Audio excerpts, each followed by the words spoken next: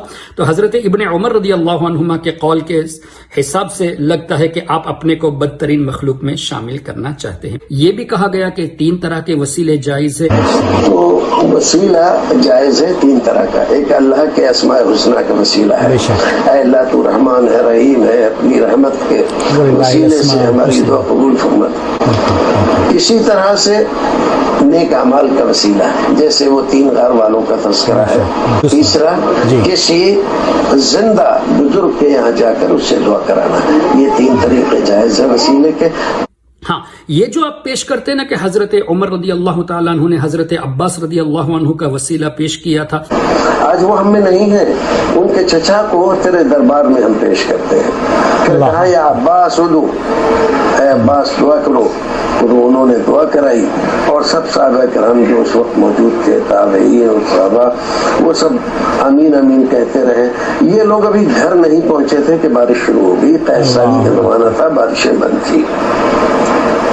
تو مانتے ہیں اس کو، صحیح حدیث ہے یہ، اور یہ وسیلہ جائز ہے. آج آپ کسی بھی بزرگ سے اپنے حق میں دعا کرا سکتے ہیں. اور اس سے یہ ثابت کرنا چاہتے ہیں کہ چونکہ وصال کے بعد جائز نہیں ہے، اس لیے حضور علیہ الصلوۃ والسلام کا وسیلہ ان کے وصال کے بعد نہیں لیا، بلکہ حضرت عباس کا وسیلہ لیا. رسول اکرم نے بتایا نہیں، صحابہ کرام نے بتایا نہیں، تابعین تبع تابعین امامان دین نے بتایا نہیں. تو آج کل ہمیں نمازوں میں اللہ نبی کے طفیل میں، صدقے میں، اور فلاں کے وسیلے سے ہماری دعا قبول کر لے، یہ طریقہ صریحاً بدعت ہے. یہ تو آپ کا قول ہے نا، آیت کریمہ تو نہیں دکھا سکتے. ایک حدیث دکھا دے، چلو ایک ضعیف روایت ہی دکھا دے کہ وصال کے بعد انبیاء کرام اور اولیاء کرام کا وسیلہ پیش کر کے اللہ سے دعا کرنا یہ ناجائز ہے. آپ فتح الباری بخاری شریف کی اس حدیث پاک کی شرح میں امام ابن حجر عسقلانی رحمۃ اللہ علیہ کی تفسیر کو دیکھ لیجئے. باقاعدہ یہ لکھا ہوا ہے کہ اس حدیث پاک سے تو یہ پتا چلا کہ صالحین کا اور اہل بیت اطہار کا وسیلہ لینا بھی جائز ہے. انبیاء کرام کا تو جائز ہے، نیک لوگوں کا وسیلہ یہ بھی جائز ہے. بات کچھ اور ہو رہی ہے اور آپ کچھ اپنی طرف سے کہہ رہے ہیں. ہاں اگر یہی بات ہے کہ آپ کا یہ کہنا کہ چونکہ ناجائز ہے اس لیے نہیں لیا، تو ٹھیک ہے، آپ بتا دیجئے کہ حضرت عمر رضی اللہ عنہ نے یہ فرمایا ہو کہ چونکہ حضور کے وصال کے بعد وسیلہ لینا ناجائز ہے اس لیے ہم نے حضرت عباس کا وسیلہ لیا، یہ دکھا دیجئے. بلکہ اگر آپ بغور حدیث کی شرح پڑھیں گے تو یہاں بھی حضور کا وسیلہ ہے، اس لیے کہ فتح الباری میں یہ بھی لکھا ہے کہ حضرت عباس نے اس طرح فرمایا کہ یا اللہ تیرے نبی سے رشتے کے سبب مجھے یہ مقام دیا گیا ہے. تو وہاں بھی حضور علیہ الصلوۃ والسلام ہی کا تذکرہ پیش کر کے انہوں نے اللہ کی بارگاہ میں دعا کی ہے، تو یہاں بھی تو وسیلہ ثابت ہوا. اچھا پھر یہ کہ آپ نے یہ کہا کہ امام اعظم نے منع فرمایا، یہاں تک کہ حضرت امام ابو حنیفہ رحمۃ اللہ علیہ نے اس کا صریحاً انکار کیا. انہوں نے کہا کہ اللہ کے اوپر کسی کا کوئی حق نہیں ہے. سبحان اللہ. آپ دیکھ لیجئے شرح فقہ اکبر ملا علی قاری کی، جو فقہ اکبر کی شرح انہوں نے لکھی ہے، اس میں یہ وضاحت کی ہے کہ اللہ کے اوپر کسی کا کوئی حق نہیں ہے، تو بے حق اولیاء کا اور بے حق انبیاء کا یہ جو دعائیں کرتے ہیں ان کے تو فعل میں ان کے وسیلے سے یہ سب ناجائز حرام ہے۔ لیکن شرح فقہ اکبر کو آپ نے پوری نہیں بتائی۔ ملا علی قاری رحمت اللہ علیہ نے اس کی وضاحت یوں فرمائی کہ چونکہ اللہ تعالیٰ کا کسی پر حق نہیں، ظاہر اللہ پر کوئی چیز واجب تو ہے نہیں، تو اس اعتبار سے اس معنی سے منع ہے۔ اور اسی شرح فقہ اکبر میں ملا علی قاری رحمت اللہ تعالیٰ علیہ نے یہ بھی تحریر فرمایا کہ اس طرح وسیلے سے دعا کرنا، وسیلے کے معنی کو لے کر کہ یا اللہ ان کے سبب سے میری حاجت کو پورا فرما، یہ جائز ہے، اور امام ابو یوسف رحمت اللہ تعالی علیہ نے اس کو جائز فرمایا ہے۔ اور امام ابو یوسف رحمت اللہ علیہ نے اس حدیث پاک کو بھی پیش کیا یہاں دلیل کے طور پہ، جو ابن ماجہ شریف میں بھی ہے، مسند احمد میں بھی ہے، دیگر کتب احادیث میں بھی ہے، جہاں حضور علیہ الصلوۃ والسلام نے اس طرح دعا کی تعلیم فرمائی، اللہم انی اسألک بحق السائلین علیک۔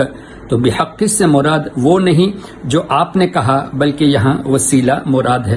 تو ملا علی قاری کی بھی آپ نے ادھوری عبارت پیش کی ہے، اس کا مطلب آپ نے امام اعظم کو بھی غلط کوٹ کیا، ملا علی قاری کو بھی غلط کوٹ کیا، حضرت عمر رضی اللہ عنہ کو بھی غلط کوٹ کیا، اور یہ کہہ کے نبی، صحابہ، تابعین، تبع تابعین، امامان دین سب اس کو ناجائز کہتے ہیں، اور کسی کے یہاں ہی وسیلے نہیں تھے، یہ سب بعد کے لوگوں کی ایجاد ہے۔ کہ کسی نبی نے، کسی صحابی نے، کسی تابعی نے، کسی تبع تابعی نے، کسی نے بھی اس طرح کا قول پیش نہیں کیا کہ جائز ہے، بلکہ سب نے ناجائز کہا، آپ نے سب پر جھوٹ باندھا ہے۔ تو فضیلت الشیخ صاحب، آپ کو چاہیے کہ آپ اپنے ایمان کی فکر کریں۔ اگر آپ نے ابھی تک ہمارا چینل سبسکرائب نہیں کیا تو ہمارے چینل کو سبسکرائب کر لیں